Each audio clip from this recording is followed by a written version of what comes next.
Venezuela has been suffering for years, a constant battle for survival.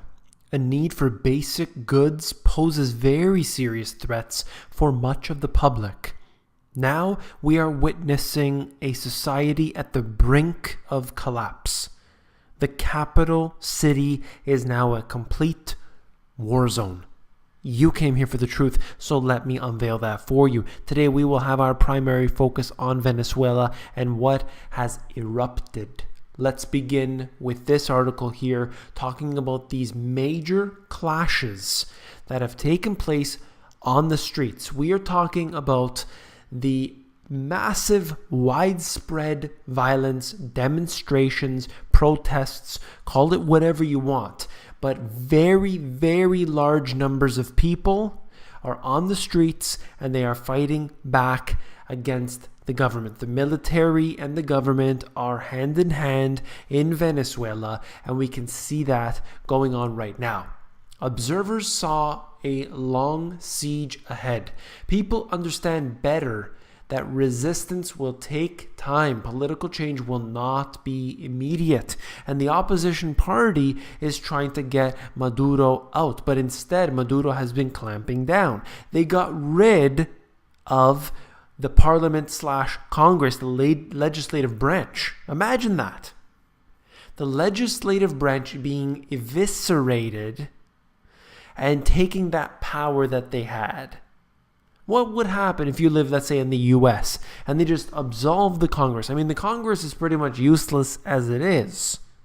But at the very least, you get this little semblance of reality every so often. But no, that wouldn't even be the case if they were absolved. And you would think to yourself, the people wouldn't stand for that in my country, wherever that is. That would not happen here. But the people of Venezuela aren't standing for it. But guess what? It happened anyway. And they just go ahead with it.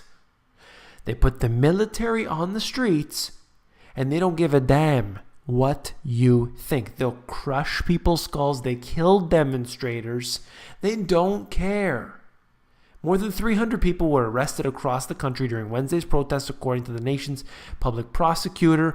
2 foreign channels disappeared from the airwaves after transmitting images of demonstrators skirmishing with police. Think about that. Oh, you're showing some of the information we don't like? We just disappear you. What kind of world is this that you can't speak the truth? And the people of Venezuela, it's not like they're being cowards or anything. They're taking it to the streets.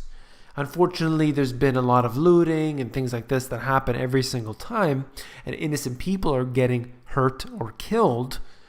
But the point I'm trying to make is that you can't even speak what you want to. You can't even do what you need to because of what's happening right now.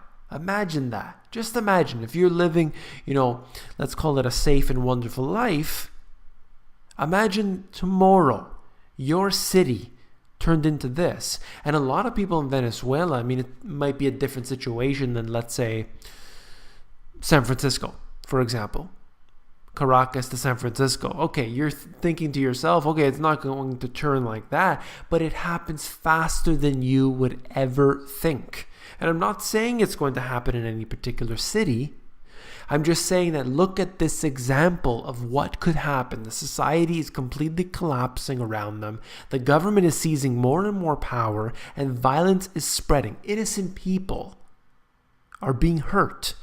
They have to eat sometimes 1, or if they're lucky, 2 times a day because they can't afford food, because they can't get it because of all the shortages, and then they have to go to the black market, and surely they can't afford those prices. So they're suffering. But no, there's a lot of people out there who keep in their heads, keep saying, the stock market is rising. The stock market is rising. I'm making my money. I'm doing fine. The economy is just fine. Shut up, you fearmonger. Well, I'll tell you something. The Venezuela stock market is rising to new heights all the time. It's doing so well. But guess what? Their currency is worthless, and that is the reason. And people don't get this. They need to understand what's happening in Venezuela as a direct image to what could happen to your country. The current unrest rivals the 2014 wave of anti-government protests that were held in the face of the government crackdown, left more than 40 dead, and it goes on. I'll show you a few connected articles with that. I mean, this is terrible, what's happening. General Motors says it will immediately halt operations in Venezuela after its plant in the country was unexpectedly seized by authorities. So you as a business, you open up your factory in that country. You have your workers there, you're producing there, and all of a sudden the government says, this is now our factory. We will use it for our purposes. Thank you very much. So you spend $1 billion, let's say, on opening up that factory.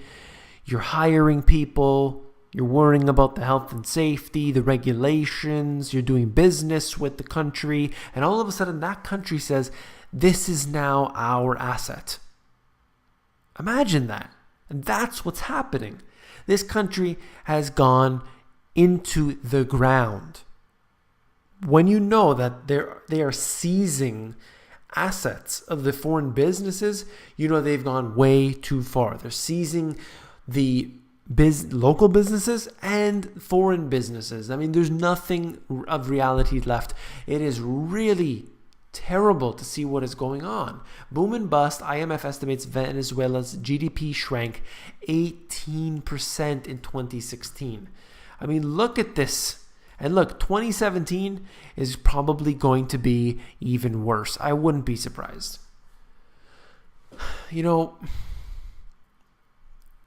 the situation there, it's multifaceted. Let's not just try and blame one thing. Let's say it's the US, it's their fault. There's a lot going on there. And I see that when they try to provide solutions, it's just worse. Everything is just worse. The more intervention in any country, it just gets worse. And look at what's happening. GDP shrinks by 18%. Imagine in the country that you're in, if it shrank by 18%. I mean, there would be complete chaos in the streets. Not unlike what's happening there right now. Venezuela inflation surging. They're saying up to as much as 720% in 2017, whereas earlier estimations by the IMF said that for 2016, if I'm not mistaken. Either way, it doesn't matter. I would probably say that it's higher. It's hyperinflation, and that's all that matters. The currency is essentially worthless, and there is nothing that it buys. Individuals scrape together what they have, and they basically can't buy on they can't get things the legitimate way because of all the shortages, and they can't get things through the black market because it's too expensive, because the currency is worthless. They are in a very much of a predicament right now.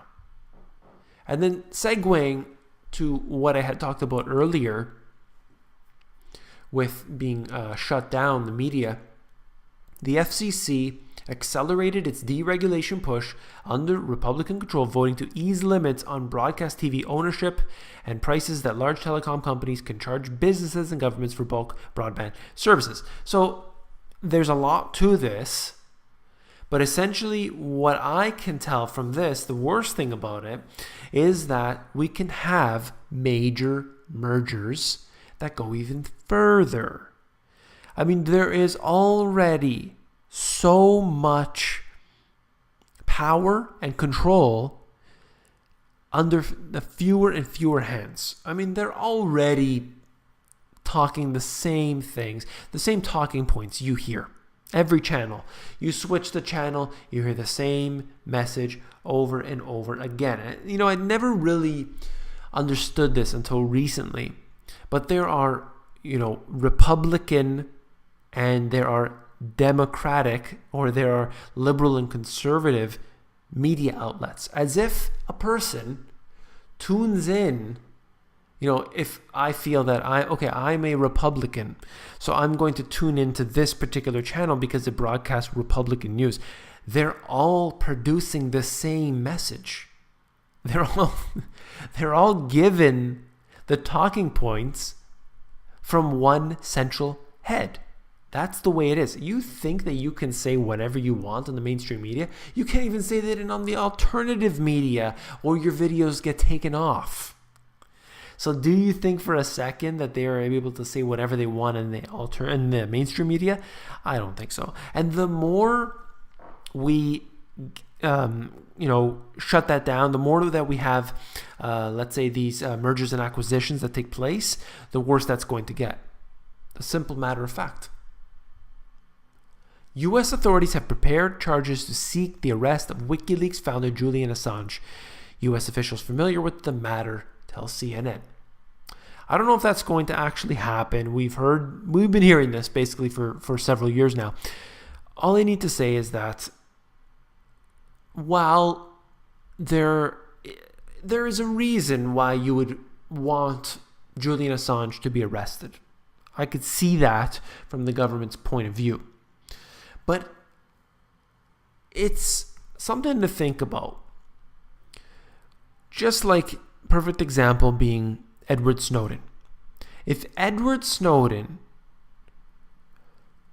took government documents and released them through the media to the public, and stating specifically that the government has ceded control and they have gone far beyond what their intentions are to be, and they are basically acting rogue, if you want to talk about it like that. They're doing their own thing. They're not really having the interest of the individual, and basically they're spying on everybody. Is it, are you a whistleblower or are you a criminal? Should that be seen as criminal activity because you took the information, released it to the public? You could say, okay, it's private information, it's secure, and then you went in there, accessed it illegally, releasing it to the public. You could say that. But is the crime what they say that it is? Like, you're the worst person that's ever existed, you should be executed and all this business.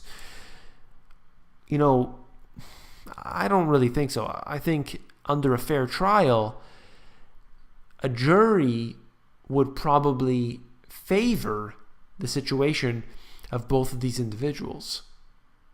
I think that it is very brave, it's heroic, but that's just me. I'll leave that up to you. We'll see what happens with Julian Assange. Subway restaurants closing a whole bunch of their stores. This is a wave of closings that have happened in the recent years. After the financial crisis, we saw major closings going on in the housing industry. We saw the financial industry taking a huge beating, obviously. And it really spawned off into many other industries. Many of those have hired again, but not to the degree, I believe, despite what we're told, to the degree prior to the financial crisis. Either way, very recently, we have seen many different types of stores, mostly in the retail sector, shut down. There are two reasons for this. Number one, the economy is doing poor. Let's face it. Number two is that we are going towards a different trend. A lot of online stores like Amazon are putting retail out of business. But we can see that, it's not all based on that. Amazon's not putting everyone out of business. We can see that's the trend, but a lot of these companies have their online business as well. So it's not like they're, stuck in brick and mortar and that's it. It's a trend. You can see that, what's happening clearly. But I would just say that the overall reason, the major reason, simply because the economy overall, there's pockets. Once again, I have to say it every time. Overall, the economy is not doing well. And that's just the way it is. If you found this video informative, please give me a thumbs up. Last but not least, if you found the video informative, I know you will find my books, The Money GPS, and my new release, Global Economic Collapse, even more informative. The first book is a lot about the history, the foundation, and then what I do is I get into the asset classes. So I break down into individual chapters, each asset class, what it's all about, how to get it, and why it's beneficial, pros and cons, and everything else. The new book is familiar concepts, but it gets into reducing your monthly expenses, becoming self-sufficient, what I call the money GPS strategy. So it's two very different books in many regards. If you're interested actually in the Kindle versions, I will tell you right now, Amazon, really what happens is I set a list price and then Amazon decides whatever they want to sell it for. They could sell it for 1 penny if they want. Right now, they're selling it at $7.50. It's crazy cheap. Both of the books, actually. If you buy them in paperback, they're more expensive. I personally like the paperbacks, and I suggest you get the paperbacks. And even though they're more expensive, to be very transparent with you, I actually make slightly more from the Kindle version. So it's in my interest in that way to suggest that to you. But personally, I recommend the paperbacks. I think it's better to have that in your hand, and especially this type of information, may not be allowed to be out there forever. So it's good to have the physical copies. So that's all for this video. Take care.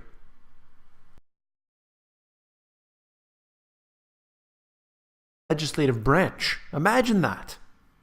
The legislative branch being eviscerated and taking that power that they had. What would happen if you live, let's say, in the US and they just absolve the Congress? I mean, the Congress is pretty much useless as it is. But at the very least, you get this little semblance of reality every so often. But no, that wouldn't even be the case if they were absolved. And you would think to yourself, the people wouldn't stand for that in my country, wherever that is. That would not happen here. But the people of Venezuela aren't standing for it. But guess what? It happened anyway. And they just go ahead with it. They put the military on the streets and they don't give a damn what you think. They'll crush people's skulls. Venezuela has been suffering for years. A constant battle for survival. A need for basic goods poses very serious threats for much of the public. Now we are witnessing a society at the brink of collapse. The capital city is now a complete war zone. You came here for the truth, so let me unveil that for you. Today we will have our primary focus on Venezuela, and the government are hand in hand in Venezuela, and we can see that going on right now. Observers saw a long siege ahead. People understand better that resistance will take time. Political change will not be immediate. And the opposition party is trying to get Maduro out. But instead, Maduro has been clamping down. They got rid of the parliament/Congress, what has erupted. Let's begin with this article here, talking about these major clashes that have taken place on the streets. We are talking about the massive, widespread violence, demonstrations, protests, call it whatever you want. But very, very large numbers of people are on the streets and they are fighting back against the government. The military